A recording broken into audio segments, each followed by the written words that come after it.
Salam sejahtera bagi kita semuanya. Perkenalkan, nama saya Amelia Dun Angela Malau dengan NIM 2405160. Dalam dunia bisnis yang kompetitif, pemahaman mengenai mekanisme pasar adalah kunci utama bagi setiap manajer. Pada kesempatan ini, saya akan memaparkan analisis mengenai kaitan antara fungsi permintaan dan penawaran terhadap kondisi keuntungan serta kerugian di sebuah perusahaan. Dinamika ini bukan sekedar teori, melainkan penentu utama strategi operasional sebuah entitas bisnis. Pertama-tama, mari kita tinjau dari sisi pasar. Permintaan mencerminkan perilaku dan keinginan konsumen secara umum. Jumlah permintaan akan meningkat jika harga menurun, yang menggambarkan daya beli serta ekspektasi masyarakat terhadap nilai suatu produk. Di sisi lain, penawar mencerminkan sudut pandang produsen atau perusahaan. Hal ini berkaitan dengan kesediaan kita untuk menyediakan barang atau jasa pada tingkat tertentu di pasar. Pertemuan antara keinginan konsumen dan kesediaan produsen ini akan menciptakan apa yang kita sebut sebagai harga keseimbangan pasar. Harga inilah yang menjadi patokan tunggal bagi perusahaan dalam menjual produknya.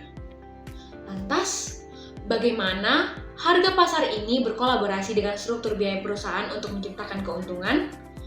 Sebuah perusahaan dikatakan berada dalam kondisi keuntungan atau laba apabila harga yang terbentuk di pasar berada di atas biaya rata-rata yang dikeluarkan perusahaan untuk memproduksi suatu unit barang.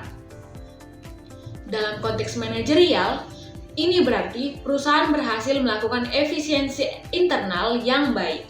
Ketika permintaan pasar sedang tinggi dan penawaran terkendali, harga cenderung akan naik. Jika perusahaan mampu menjaga biaya produksinya tetap rendah, maka margin keuntungan yang didapat akan semakin lebar. Inilah momentum di mana perusahaan dapat melakukan ekspansi dan memperkuat posisi finansialnya. Sebaliknya, perusahaan harus waspada terhadap risiko kerugian.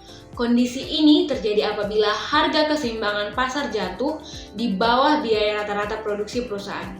Penyebabnya bisa beragam, misalnya terjadi penurunan minat konsumen secara drastis atau terjadi banjir penawaran dari kompetitor yang menekan harga ke level terendah.